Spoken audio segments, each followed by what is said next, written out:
Bonjour, je suis Santos Bio du département de l'éducation du gouvernement d'Aragon. Nous travaillons à la direction générale académique qui est responsable de la formation professionnelle. Dans cette réunion, après avoir écouté mes collègues, il y a des choses qui sont très intéressantes. Par exemple, les problèmes que nous avons de coordination entre les différentes communautés ou le fait que l'avenir, avec les lois qui vont surgir bientôt, ne vont pas rendre facile les choses pour ceux parmi nous qui travaillons dans la formation professionnelle. Mais c'est ce que c'est. Ça sera comme ça. Et avec mon exposé, je voudrais compléter cette information avec un peu d'histoire sur ce qu'on a fait dans le passé.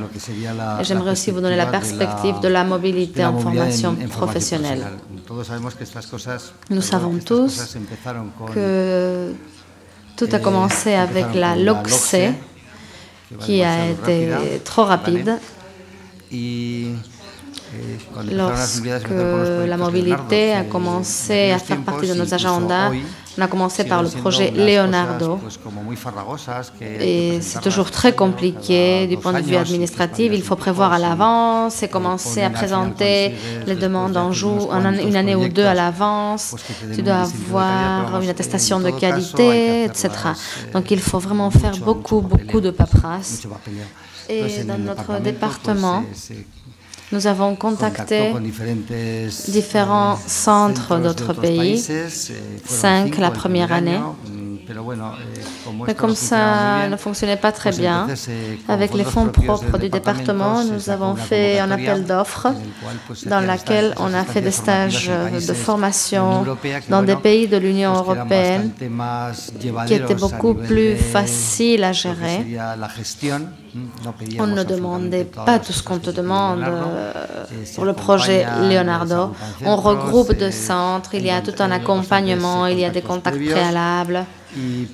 Et c'est vrai que ce n'est pas le financement Leonardo, mais on est près de là, c'est à 88%.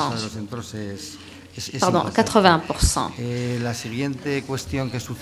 Ensuite, pour voir un petit peu la mobilité, il faut parler du début de l'apprentissage permanent et de l'application de la LOE. Ce qui veut dire que tout ce qui est après le bachillerat en Espagne, le baccalauréat, est un espace européen d'éducation supérieure. Tout le monde en est très content parce que c'est comme un passeport. Une fois qu'on l'a, on l'a à vie ou au moins pour beaucoup d'années. Et il ne faut plus que fournir certains papiers et dire combien de mobilité tu veux faire cette année, etc. Comme disait Victor, il a tout à fait raison, du point de vue économique, c'est un échec absolu, car ce n'est pas l'Erasmus qui paye, c'est Papa Smus, Maman Smus, etc. Finalement, c'est les tuteurs de l'étudiant, de l'élève qui doivent financer le projet. Ce n'est pas avec l'argent de l'Erasmus qu'on va se financer tout ça. Donc, c'est vraiment pas rentable. Et au début, c'est vrai qu'il fallait faire des lettres pour une année, voire plus.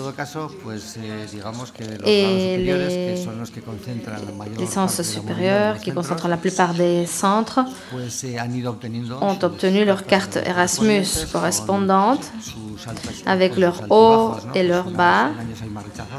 Une année, il y a plus de rejets, d'autres moins de rejets. Dans une autre année, on va nous rejeter presque la totalité. Et actuellement, à Aragon, à peu près 80% des élèves ont la possibilité de pouvoir faire des stages à travers le programme Erasmus. Mais les conditions, c'est 300 € par mois et à toi de te débrouiller.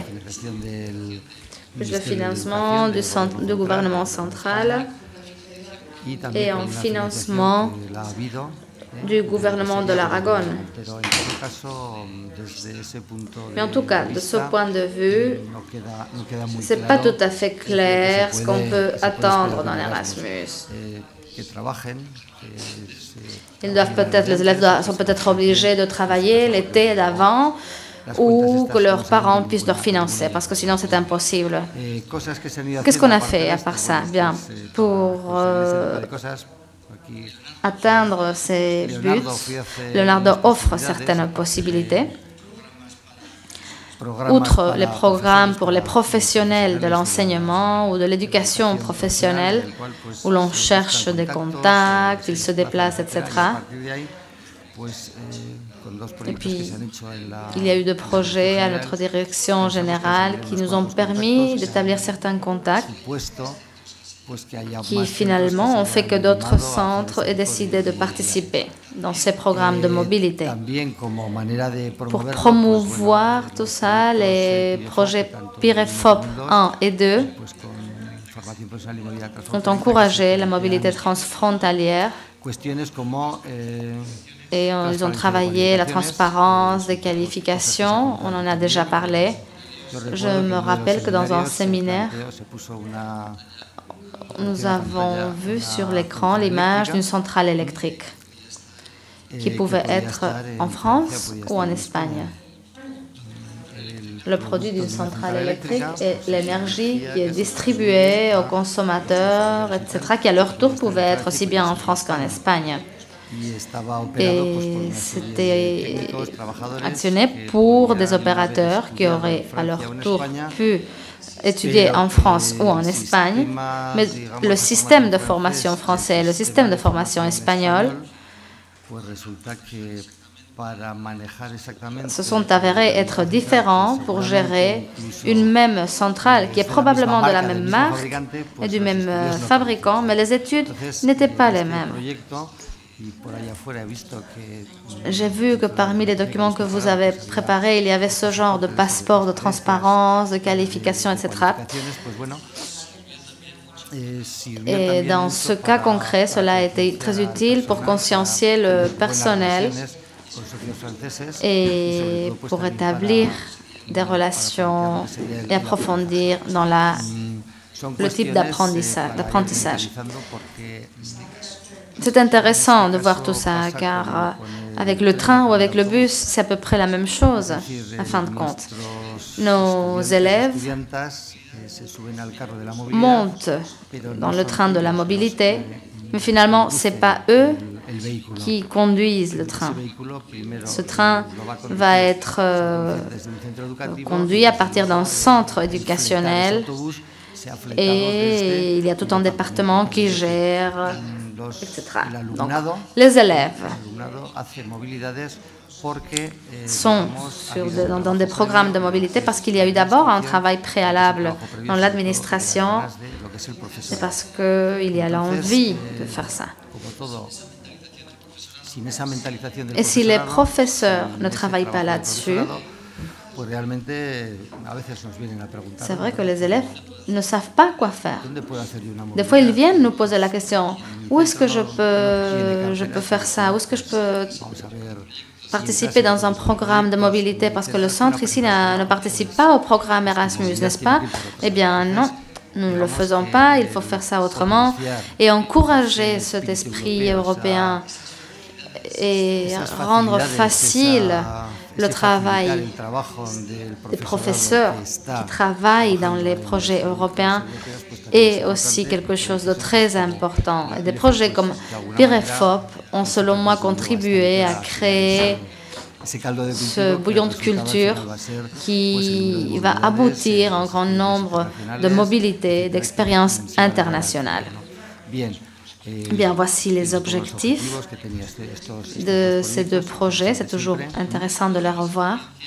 Reconnaître les expériences, consolider les réseaux. Quand c'est des réseaux stables, les résultats sont généralement bons. Si c'est réciproque, tant mieux.